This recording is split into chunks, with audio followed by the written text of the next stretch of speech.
ভঙ্গ দেশবাসীর ভিনেস ফোগাটকে অযোগ্য ঘোষণা আইওসির। 100 গ্রাম ওজন বেশি হয় ফাইনাল খেলতে পারবেন না, কুস্তির ফাইনালে খেলতে পারবেন না ভিনেস ফোগাট।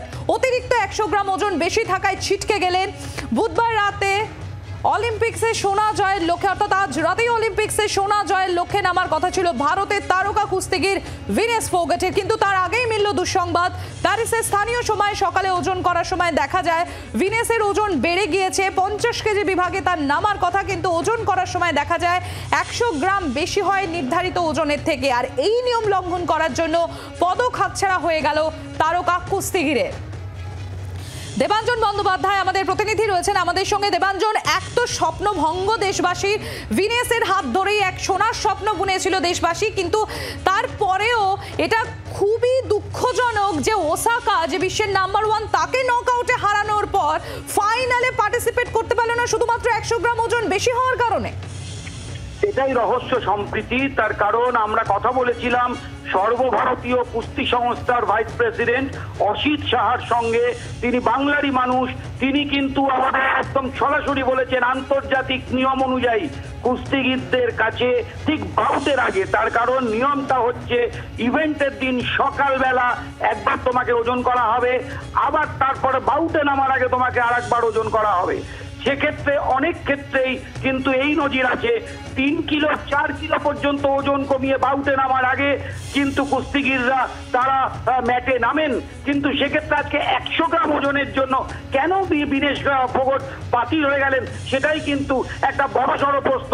এবং সব থেকে দায়টা যাদের দিকে বেশি যায়, সর্বভারতীয় অলিম্পিক অ্যাসোসিয়েশনের যে কর্তারা, আরো বিশেষ করে সর্বভারতীয় কুস্তি সংস্থার যে কর্তারা আজকে গিয়েছেন প্যারিসে, তারা কি করে এই 100 গ্রাম ওজন তারা বোঝাতে সক্ষম হলেন না। যদিও ভিনেসের তরফ থেকে অবশ্যই ত্রুটি ছিল, তার কারণ যখন 53 কেজিতে তিনি এর আগে নামতেন, 50 কেজিতে নামছেন, তারপরে যেহেতু গতকাল এবং আজ প্রতিযোগিতা ছিল, তার ফলে এই দুদিনই তার ওজন 50 কিলোগ্রামের মধ্যে থাকতে হতো। কিন্তু সেক্ষেত্রে রাত্রে না ঘুমানো বা সকালবেলা উঠে যে প্রসেসগুলো কুস্তিগিররা করে থাকেন, সাইক্লিং, স্কিপিং, আকারে, সেগুলো তিনি না করে কেন তিনি এটা এই ধরনের একটা অনিশ্চিত সরণির মধ্যে নিজের ক্যারিয়ারকে তিনি নিয়ে গেলেন, সেটাও একটা প্রশ্ন। সব মিলিয়ে বলা যেতে পারে গোটা ভারতবাসীর চোখে জল। তার কারণ প্রথম মহিলা কুস্তিগির হিসেবে শেষ ভিনেস ফোগাট, যিনি কুস্তিগিরদের ওপর, মহিলা কুস্তিগিরদের ওপর যে লাঞ্ছনা নির্যাতন হয়েছিল বেশ কয়েক বছর আগে বা গত বছর তুলেছিল। এবং কোথাও এই ভিনেসের, দেবাঞ্জন, কোথাও ভিনেসের এই ফাইনালে পৌঁছানো, এই অলিম্পিক্সের ফাইনালে কোথাও সেটাই একটা তার জবাব ছিল। এবং এই নিয়ে বহু চর্চাও হয়েছে মিডিয়াতে ভিনেসের এই ফাইনালে ওঠার পর, বিশেষ করে ওসাকাকে নকআউটে হারানোর পর।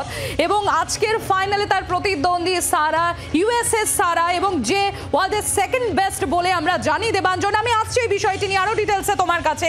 আপনাদের একবার জানাবো Asit Saha, vice president wrestling federation of ইন্ডিয়ার, তিনি কি বলছেন এই গোটা বিষয়টি নিয়ে। অলিম্পিক রুলস অনুযায়ী তোমার যে ওজনে তুমি পার্টিসিপেট করছো, সেই ওজনটা তোমাকে ঠিক রাখতেই হবে। ভারতবর্ষ কুস্তি এবং স্বয়ং আজকে দুঃখের দিন। এর থেকে দুঃখ আমরা অন্তত আমি ব্যক্তিগতভাবে পাইনি।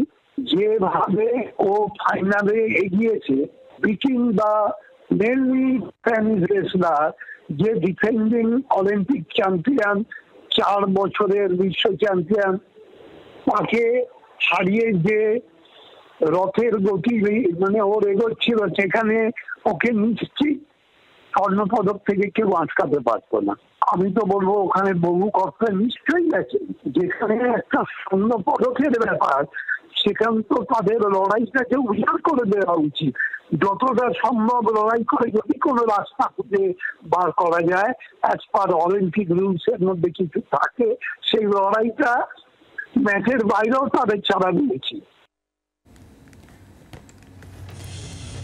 দেবাঞ্জন রয়েছেন আমাদের সঙ্গে। দেবাঞ্জন, ঠিক এই জায়গাটা অসিত সাহা তিনিও যেটা বলছেন যে এটা কোনোভাবে মেনে নেওয়া যায় না যে অলিম্পিকের মতো এইরকম একটা জায়গা ফাইনালে পৌঁছে কি করে এতটা অসতর্ক বা এতটা কেয়ারলেস হতে পারে। এবং শুধুমাত্র তাই না, এখানে গোটা একটা টিমের বিষয় রয়েছে, সাপোর্টিং স্টাফ রয়েছেন, কোচ রয়েছেন, ভিনিয়াস ফোগাট তিনি নিজেও রয়েছেন। এবং এখানেই বারবার একটা প্রশ্ন উঠে আসছে, যেখানে বিশ্বের 1 নম্বরকে তিনি নকআউটে হারাচ্ছেন, ফাইনালে যাচ্ছেন আজকের ওয়ার্ল্ডের সেকেন্ড বেস্টের সঙ্গে তার মুখোমুখি হওয়ার কথা, ফাইনালে যেখানে সোনা নিশ্চিত ধরেই রেখেছিল প্রায় দেশবাসী এই ভিনিয়াস ফোগাটের হাত ধরে, যেটা একটা ইতিহাস এখানেও একটা ক্রিয়েট হতে গিয়েছিল, কিন্তু একটুর জন্য হলো না। মাত্র 100 গ্রাম ওজন যেটা অন্তরায় হয়ে গেল, অতিরিক্ত ওজন যেটা অন্তরায় হয়ে গেল, এই দেশবাসীর সোনার স্বপ্ন ভঙ্গ হলো যে কারণে।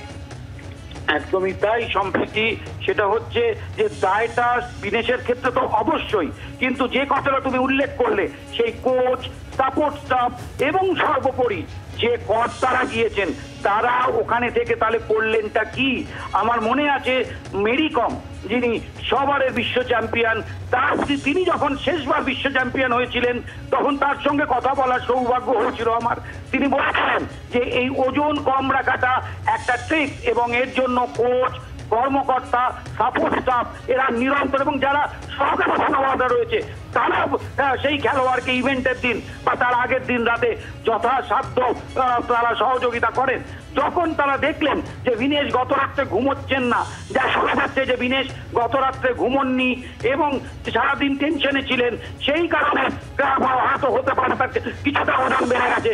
যখন তারা দেখেছিলেন যে গত রাতে ভিনেশ ঘুমোচ্ছেন না, তখন তারা কি করছিলেন এবং বলা যেতে পারে তুমি যেটা বলছিলে যে ভারতবাসীর চোখে জল, হতাশা, ঠিক 92 বার্সেলোনা অলিম্পিকে ঠিক এইভাবেই লিম্বারামের পদক যারা হাতছাড়া হয়েছিল, তার আগে 84 অলিম্পিক্সে লস অ্যাঞ্জেলেসে ক্রিস্টিনা কোজাকারুর কাছে হেরে গিয়ে, জাপানের ক্রিস্টিনা কোজাকারুর কাছে হেরে গিয়ে পিটি উষা সেকেন্ডের ভগ্নাংশে পদক হাতছাড়া করেছিলেন, কিন্তু সেগুলো হয়তো ব্রোঞ্জ হতো। কিন্তু আজকে এই ভিনেশ ফোগাট যদি আজকে নামতে পারতেন, তারা কিন্তু ভারতবাসীর কাছে প্রথম মহিলা বক্সার হিসাবে নজির করতেন। কারণ ভিনেশ ফোগাট বিগত কয়েক বছর ধরে তার যে মহিলাদের সম্মান রক্ষায়, মহিলা কুস্তিগীরদের সম্মান রক্ষায় যে আন্দোলন তিনি করেছেন, পথে নেমেছেন এবং তার সঙ্গে এই নজারকারা পারফরমেন্স, প্রথম ভারতীয় মহিলা বক্সার হিসাবে তিনি ফাইনালে গিয়েছিলেন এবং ফাইনালে গিয়ে সোনা অথবা রূপো যে আজ পর্যন্ত কোনো ভারতীয় মহিলা বক্সার পাননি, তার অপেক্ষা করছিল তার জন্য, সেটা কিন্তু বলা যেতে পারে এই সামান্যতম ভুল। এবং দেবাঞ্জন, এটা বলা যেতে পারে যে কম্পিট করার আগে, প্রতিযোগিতায় নামার আগেই অপোনেন্টকে ওয়াকওভার দিয়ে দেওয়া কার্যত, এটা একেবারেই সেই রকম। কারণ যেখানে আমরা শুনলাম যে সবাই এই আশাতেই বসেছিল যে সোনা প্রায় নিশ্চিত এখান থেকেই, ভিনেসের হাত ধরেই প্রথম সোনা আসতে চলেছে ভারতে এই প্যারিস অলিম্পিক্স থেকে, অর্থাৎ সেটাতে পুরোটা স্বপ্ন ভঙ্গ শুধু না, রীতিমতো জল পড়ে গেল পুরো স্বপ্নে। আমরা ইতিমধ্যেই টেলিফোনে যোগাযোগ করতে পেরেছি। দেবাঞ্জন, একটু আমাদের সঙ্গে থাকো। প্রাক্তন অলিম্পিয়ান জয়দীপ কর্মকার রয়েছেন আমাদের সঙ্গে। জয়দীপ বাবু, আপনাকে স্বাগত জি 24 ঘন্টায়। অত্যন্ত এটা হৃদয় বিদারক করার মতো ঘটনা, স্বপ্ন ভঙ্গ বলা যেতে পারে। মাত্র 100 গ্রাম ওজন অতিরিক্ত হচ্ছে, যে কারণে ফাইনালে কম্পিটই করতে পারছেন না ভিনিয়াস ফোগাট, তাকে ডিসকোয়ালিফাই করা হয়েছে। এটা কতটা হতাশা?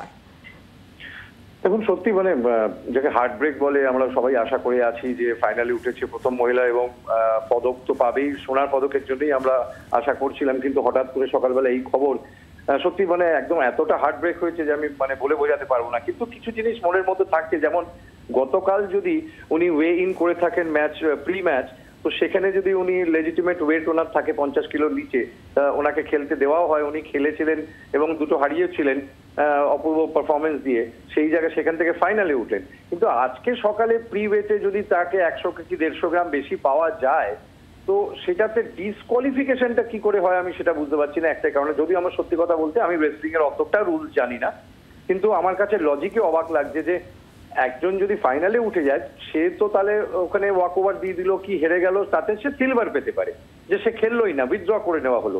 কিন্তু তার আগে সেকে ডিসকোয়ালিফাই করার মানে কিন্তু সে 8th পজিশনে গেল, তার চলো সে। তো এটাই আমার কাছে একটুখানি মানে অবাক লাগছে, যেটা কি নিয়ম যে একজন যে ফাইনালে উঠলো তার নিজের ইয়েতে, সেখানে তো ওয়েট ঠিক ছিল, তো তাতে কি করে আজকের দিনে ডিসকোয়ালিফাই করা যায়? কিন্তু এখানে জয়দীপ বাবু আরো একটা বিষয়, আপনি নিজে জানেন এই অলিম্পিক্স এটা কত বড় একটা মঞ্চ, কত বড় একটা জায়গা, যার জন্য এন্টার একটা টিম কাজ করে এক একজন পার্টিসিপেন্টের পিছনে। সেখানে দাঁড়িয়ে যেখানে ফাইনালের মতো মঞ্চ চলে গেল, যেখানে এবং প্রত্যেকে আশা নিয়ে বসে আছে যে ভিনেস ফোগাটের হাত ধরেই এবার প্যারিস অলিম্পিক্সের প্রথম সোনা আসতে চলেছে ভারতে, সেই জায়গায় দাঁড়িয়ে কোথাও সেটা 100 গ্রাম হোক কিংবা 50 গ্রাম, সেটা কোথাও কি একটা নেগলিজেন্স বা কেয়ারলেসনেস ধরা পড়ে না? সেটাই কি প্রকট হয় না জয়দীপ বাবু? দেখুন, অনেক ইনফরমেশন আমাদের কাছে এই মুহূর্তে নেই, কেন যতটুকু সংবাদ মাধ্যম বা যা ওখান থেকে আমরা নিউজ পাচ্ছি সেটার মানে উপরে বেসিস করেই আমরা বলতে পারছি। কিন্তু আপাত দৃষ্টি দিয়ে দেখতে গেলে কিন্তু এই নেগলিজেন্সের কথাটা মানে আসতে পারে, কেননা আমরা জানতে পারছি না যে কি করে হতে পারে।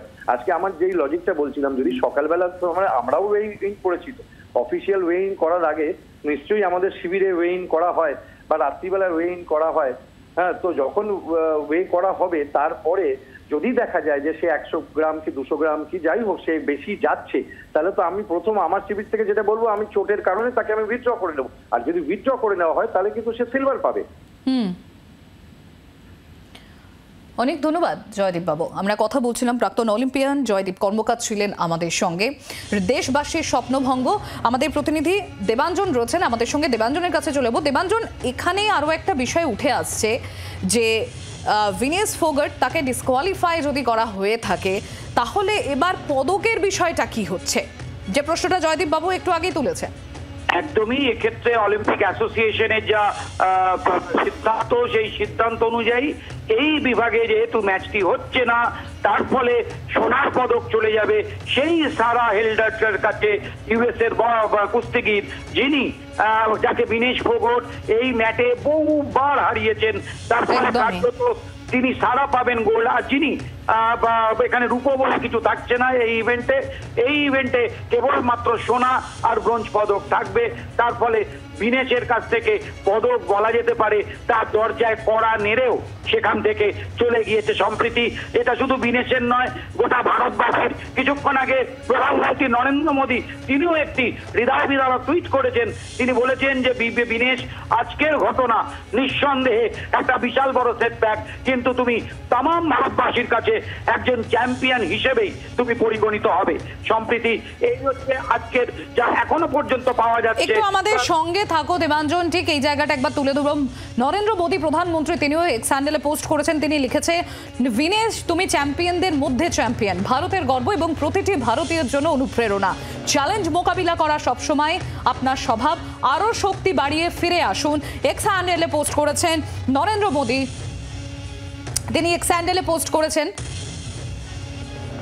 আবারও চলে যাবো দেবাঞ্জনের কাছে। দেবাঞ্জন, তুমি যেটা বলছিলে।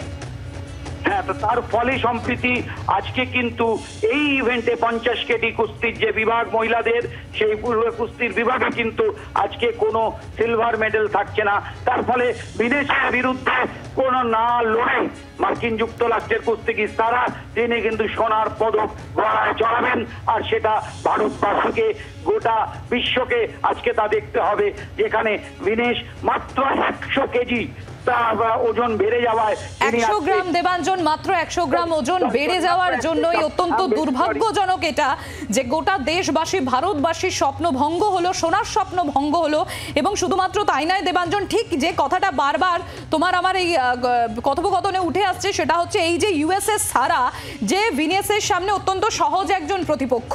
এর আগেও ভিনেস বহুবার তাকে ডিফিট করেছে, এবং এইরকম সহজ প্রতিপক্ষকে এইভাবে ওয়াকওভার দিয়ে দেওয়া শুধুমাত্র ওজন ঘটিত সমস্যার জন্য তাই নয়, যেখানে এক কঠিন প্রতিপক্ষ ছিল জাপানের ওসাকা, যাকে নকআউটে হারিয়ে ফাইনালে ওঠে ভিনেস, এবং তারপর এই ধরনের দুর্ভাগ্যজনক পরিণতি। কোথাও সত্যি দেবাঞ্জন, এটা একেবারেই একজন বিইং অ্যান ইন্ডিয়ান, এটা সত্যি বোধহয় মেনে নিতে খুবই কষ্ট হয়। একদমই তাই। এবং সব থেকে বড় কথা সম্প্রীতি, যে অনেক ক্ষেত্রে 500 গ্রাম ওজন বেড়েছে বা 1 কিলো ওজন আছে, তাকে কিন্তু ইভেন্টের আগে অনেক সময় দেখা গেছে যে আয়োজকরা তাকে ছাড়পত্র দেওয়ায় সে কিন্তু দ্রুত সেই ওজনটা কমিয়ে নিয়ে এক্সারসাইজ করে সে কিন্তু সন্ধ্যের দিকে বা বিকেলের দিকে বা 5-6 ঘন্টা পরে তার ইভেন্ট আছে তিনি নেমেছেন। এবং বিদেশের ক্ষেত্রেই যে অলিম্পিকের যোগ্যতা মান যে বাউট ছিল, সেখানেও কিন্তু ভিনেস এই একই সমস্যায় করেছিলেন সেবার কিন্তু তিনি অনুমতি পেয়েছিলেন, কিন্তু আজকে সেই অনুমতি তিনি পাননি।